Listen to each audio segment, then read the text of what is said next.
What if I told you that one single, maybe 15-minute conversation could be worth over $500,000 in your lifetime? Well, it can, and it's called salary negotiation.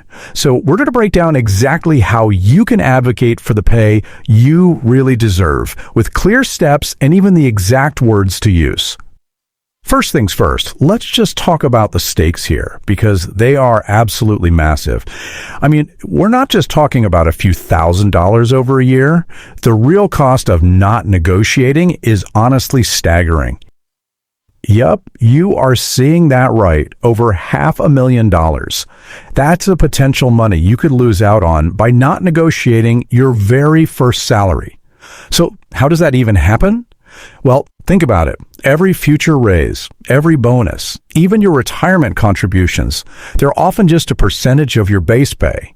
So a lower start creates this ripple effect that compounds against you for your entire career. It's huge. In this chart right here, it just puts everything into perspective. Even with $500,000 on the line, look at this. Almost half of people, 44%, never negotiate, ever. That huge gap between what we could get and what we're actually willing to do, that's exactly what we're here to fix. So what's the deal? Why the hesitation? You know, it almost always boils down to one simple thing: fear. It's that little voice in your head, right? Fear that they'll pull the offer, fear that you'll look greedy, or just the fear of freezing up and saying the completely wrong thing. But here's the reality check. Those fears, they're almost always unfounded.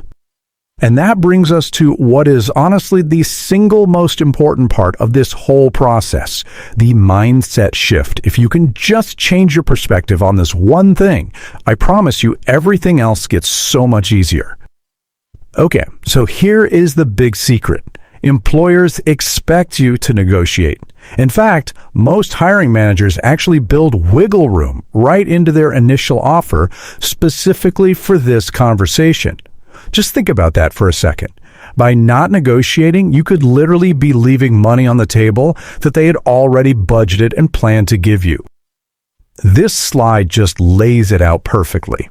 You have to move your brain from the column on the left, this fearful adversarial confrontation, to the one on the right, a collaborative partnership.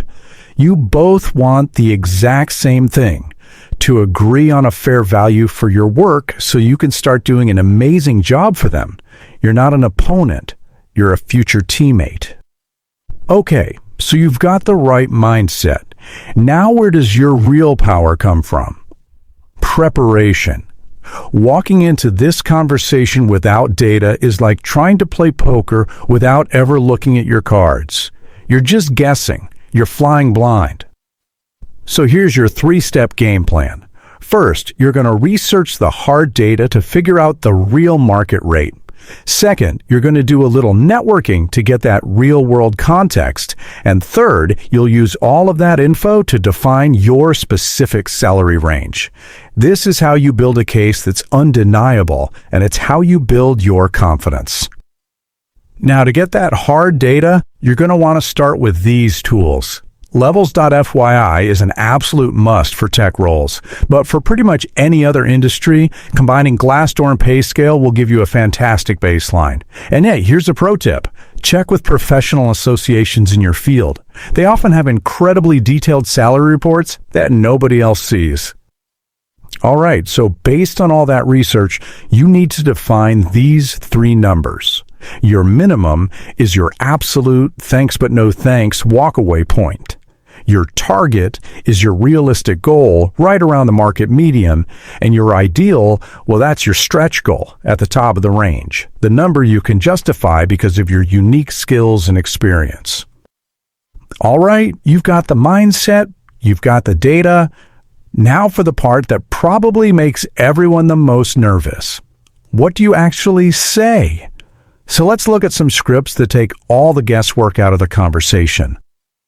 Okay, so the moment arrives. The offer lands in your inbox. Your heart starts pounding. What do you do? I mean, how do you even respond without sounding demanding or, even worse, ungrateful? Your first move is exactly this. You start with genuine excitement. Then, and this part is key, you ask for time. This does two critical things at once. It stops you from just blurting out yes on the spot, and it politely signals that, hey, a follow-up conversation is coming. So when it's time to make your counter, this phrase, based on my research, it's your best friend. It instantly shifts the entire conversation away from your personal needs and puts it squarely on objective, market-based data. It's not about what you want, it's about what the role is worth. Now, what if they come back and say the salary is firm? Don't panic. The negotiation is not over. This is where you pivot to total compensation.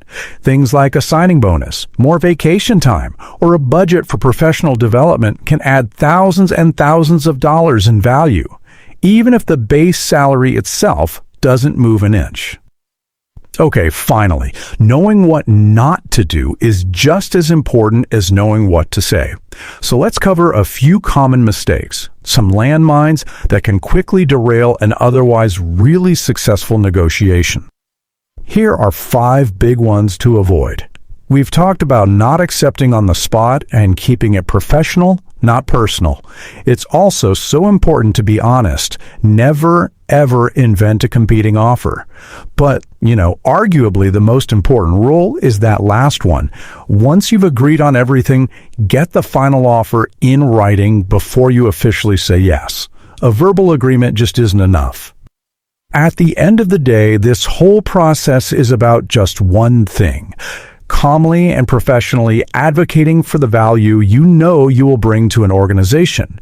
It's a short conversation that can have a truly profound impact on your entire career. It's an investment in yourself, and it is one you are absolutely worth making.